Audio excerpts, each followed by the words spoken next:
بسم اللہ الرحمن الرحیم۔ السلام علیکم۔ آج کے ویڈیو میں ہم شروع کریں گے مرکزی خیال۔ تو جو پہلا مرکزی خیال جو میں آپ کے ساتھ شیئر کرنے لگی ہوں وہ ہے حضرت فاطمہ زہرا رضی اللہ تعالیٰ عنہ کی رخصتی، ٹھیک ہے۔ اور اس کے شاعر جو ہیں وہ کون ہیں؟ حفیظ جالندھری۔ تو یہ ان کی نظم ہے۔ اس ویڈیو میں ہم اس نظم کی اشعار کی تشریح دیکھیں گے جو کہ مختصر الفاظ میں اور آسان الفاظ میں آپ کے سامنے پیش کروں گی۔ اس کے بعد اس کی مرکزی خیال کی وضاحت ہوگی۔ تو اس کا حوالہ جو ہم نے لکھنا ہے وہ 2 لائنوں کا ہی لکھنا ہے۔ پہلا شعر ہے: چلی تھی باپ کے گھر سے نبی کی لاڈلی پہنے،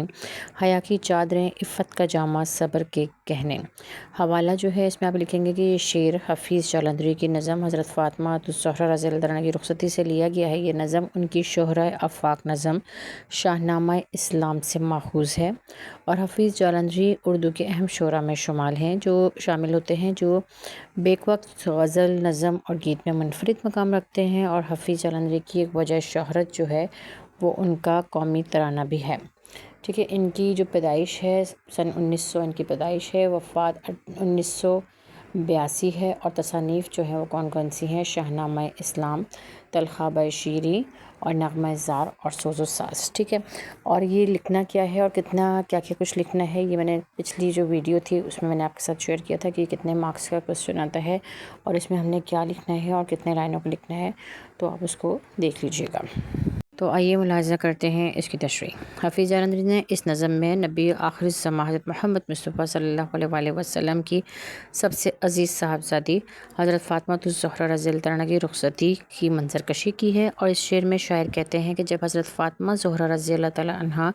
اپنے والد کے گھر سے رخصت ہوئیں تو شرم و حیا کی چادر اوڑھے ہوئے تھیں اور پاکیزگی کا لباس زیب تن کیا ہوا تھا، اور ان کی طبیعت میں صبر و رضا جیسی خوبیاں موجود تھیں۔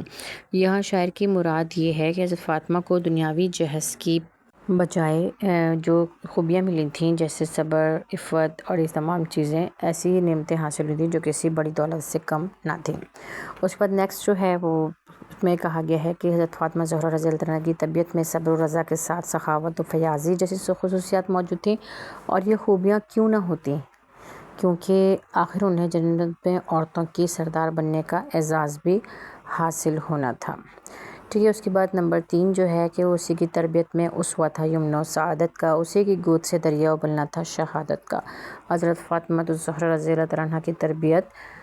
نبی کریم صلی اللہ علیہ وسلم کے بابرکت ہاتھوں میں ہوئی اور برکت اور سعادت مندی جیسی خصوصیات سے آراستہ ہوئیں، اور اسی طرح سے انہوں نے اپنی اولاد کی تربیت بھی کی، انہی کی گود سے شہادت کا دریا بھی ابلا، یعنی حضرت امام حسین رضی اللہ تعالیٰ عنہ نے میدان کربلا میں شہادت پائی۔ اچھا جی، نیکسٹ جو ہے وہ کیا ہے کہ وہی غیرت جو مہر خاتم حق کا نگینہ تھی، امی کی لاڈلی ہی اس امانت کی امینہ تھی، یعنی اس کا مطلب یہ ہے کہ حضرت محمد صلی اللہ علیہ وسلم خاتم النبیین ہیں اور ان پر نبوت کا خاتمہ ہو گیا، لیکن آپ صلی اللہ علیہ وسلم کی سیرت اور کردار اور اخلاق کی اصل امانت دار بھی حضرت فاطمہ زہرا رضی اللہ تعالیٰ عنہا ہی رہیں، اور آپ صلی اللہ علیہ وسلم کی نسل وہ واحد نسل ہے جو کسی بیٹی کے ذریعے جو ہے وہ آگے بڑھی۔ تو کیونکہ آپ صلی اللہ علیہ وسلم کی جو بیٹی ہیں اور ان کے جو بیٹے ہیں وہ آپ صلی اللہ علیہ وسلم کے اہل بیت میں سے یعنی گھر والوں میں سے شمار کیے جاتے ہیں۔ اس کے بعد اگلی جو ہے کہ علی رضی اللہ عنہ مرتضیٰ نے آج تاج حل عطا پایا، دلہن کی شکل میں ایک پیکر صدق و صفا پایا۔ تاج حل عطا سے مراد وہ اعزاز ہے جس کا ذکر سورہ دہر کی آیت نمبر 8 میں ہوا ہے۔ تفسیر میں آتا ہے کہ ان سے مراد وہ افراد ہیں جو اللہ تعالیٰ کے برگزیدہ اور قریب ہیں، اور اللہ بروز قیامت انہیں ایک خاص تاج عطا فرمائیں گے۔ اس شعر میں شاعر فرماتے ہیں کہ اللہ کی قربت اور خوشنودی کا انعام حضرت علی رضی اللہ تعالیٰ عنہ کو اسی دنیا میں حضرت فاطمہ زہرا رضی اللہ تعالیٰ عنہا کی صورت میں مل گیا تھا جو سچائی اور وفا کی پیکر تھی۔ نیکسٹ شعر ہے کہ پدر کے گھر سے رخصت ہو کے زہرا جب اپنے گھر آئیں، توکل کے خزانے دولت مہر و وفا لائیں، یعنی حضرت فاطمہ زہرا رضی اللہ تعالیٰ عنہا جب اپنے والد کے گھر سے رخصت ہو کے اپنے سسرال یعنی حضرت علی رضی اللہ تعالیٰ عنہا کے گھر آئیں تو ان کے ساتھ راضی برضا رہنے اور مہربانی وفاداری جیسی دولت، توکل کے خزانے اور تمام چیزیں جو ہیں وہ اپنے ساتھ لے کر آئی تھیں۔ نمبر 7 جہیز ان کو ملا جو کچھ شہنشاہ تو عالم سے، ملا ہے درس ہم کو سادگی کا فخر آدم سے، یعنی حضرت فاطمہ زہرا رضی اللہ تعالیٰ عنہ کو آپ صلی اللہ علیہ وسلم کی طرف سے جو دنیاوی جہیز ملا اور وہ مختصر تھا اور سادگی کا مجموعہ تھا۔ اس جہیز سے ہمیں سادگی کا ایسا درس ملتا ہے جس کی تقلید کرنے سے معاشرے کی بہت ساری برائیاں، خرابیاں جو ہیں وہ ختم ہو سکتی ہیں۔ ٹھیک ہے، اس کے بعد 8ویں شعر کی تشریح ہے کہ متاع دنیاوی جو حصہ زہرا میں آئی تھی، کھجوری کھردرے سے بان کی ایک چارپائی تھی، یعنی حضرت فاطمہ زہرا رضی اللہ تعالیٰ عنہ کو جو جہیز ملا تھا وہ انتہائی مختصر تھا اور سادہ تھا، یعنی دنیا کی دولت میں سے جو ان کو حصہ ملا تھا اس میں کوئی عالیشان اور قیمتی چیز شامل نہ تھی، بلکہ ان کے جہیز میں کھجوری کھردرے سے بان کی ایک چارپائی تھی، یعنی جو کھجور کی جو تھی رسی سے بنی ہوئی ایک چارپائی تھی، یہ ان کے اس میں تھا۔ اور آگے دیکھیں جو لکھا ہے کہ مشقت عمر بھر کرنا، جو لکھا تھا مقدر میں، ملی تھی چکیاں 2 تاکہ آٹا پیس لیں گھر میں، یعنی جو ان کو جہیز ملا تھا اس میں کیا تھا کہ ان کی قسمت میں مشقت کرنا لکھا تھا، اور ان کو جو ہے حضرت فاطمہ زہرا رضی اللہ عنہ کی قسمت میں ساری زندگی محنت اور مشقت لکھا تھا، اس لیے انہیں جہیز میں ایک چرپائی کے علاوہ 2 آٹا پیسنے کی چکیاں بھی ملی تھیں تاکہ وہ گھر میں ہی آٹا پیس سکیں۔ نمبر 10 ہے کہ گھڑے مٹی کے 2 تھے اور ایک چمڑے کا گدا تھا، نہ ایسا خوش نما تھا یہ نہ بدزیب اور بھدا تھا، یعنی حضرت فاطمہ زہرا رضی اللہ تعالیٰ عنہ کے جہیز میں پانی پینے کے لیے 2 مٹی کے گھڑے تھے اور ایک چمڑے کا گدا تھا جو نہ تو بہت خوبصورت تھا اور نہ اتنا کوئی خوش نما تھا، لیکن اتنا بدصورت اور بھدا بھی محسوس نہیں ہوتا تھا۔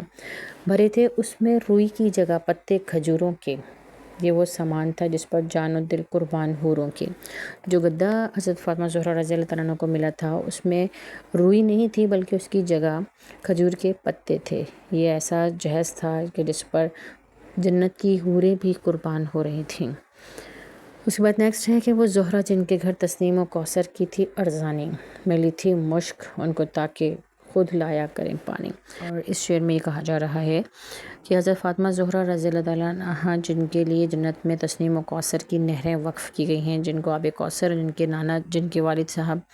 بابا جو ہیں وہ آب کوثر اپنی امتیوں کو پلائیں گے، انہیں ہی جہیز میں ایک مشک دی گئی تھی تاکہ وہ اپنا پانی بھی خود بھر کے لایا کریں۔ ملا تھا فقر و فاقہ ہی مگر اصلی جہیز ان کو، کہ بخشی تھی خدا نے ایک جبین سجدہ ریز ان کو، اور جبین سجدہ ریز کا مطلب ہوتا ہے کہ سجدہ کرنے والی جبین پیشانی۔ اور اس کی تشریح یہ ہے کہ حضرت فاطمہ زہرا رضی اللہ تعالیٰ عنہ کو جو اصل جہیز آپ صلی اللہ علیہ وآلہ وسلم کی جانب سے ملا تھا وہ فقر و فاقہ ہی تھا،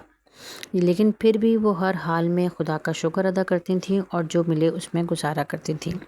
یہ اسی لیے تھا کہ اللہ تعالیٰ نے حضرت فاطمہ زہرا رضی اللہ تعالیٰ عنہ کو عبادت گزار بنایا تھا، اور جو ہر لمحہ خدا کے حضور سجدہ ریز ہوا کرتی تھیں اور کبھی بھی اپنی دنیاوی نعمتوں کی کمی کا شکوہ اور شکایت نہیں کیا کرتی تھیں۔ اور یہ تھی جناب اس کی تشریح۔ تو اب ہم اس کا مرکزی خیال جو ہے اس کو ہم نیکسٹ ویڈیو میں دیکھیں گے انشاءاللہ۔ تو امید ہے کہ آپ کو سمجھ آ گئی ہوگی، اگر آپ کو سمجھ میں آ گئی ہے تو آپ خود بھی اس کا مرکزی خیال رائٹ کر سکتے ہیں۔ تو نیکسٹ ویڈیو کے ساتھ پھر حاضر ہوں گے، اس وقت تک کے لیے میں آپ سے اجازت چاہوں گی، اپنا فیڈ بیک ضرور دیجیے گا۔ اللہ حافظ، فی امان اللہ۔